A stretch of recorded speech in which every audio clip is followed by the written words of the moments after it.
くしゃみを我慢したら体が壊れるって本当なのだ？マジな話、食道が破れた症例が医学誌に載ってるんだよね。くしゃみってそんなに強い力なのだ？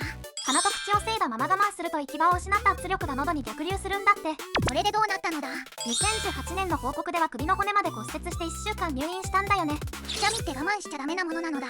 くしゃみは異物を吐き出す防御反応だから素直に出すのが一番安全なんだよね。面白かったらチャンネル登録、高評価お願いします。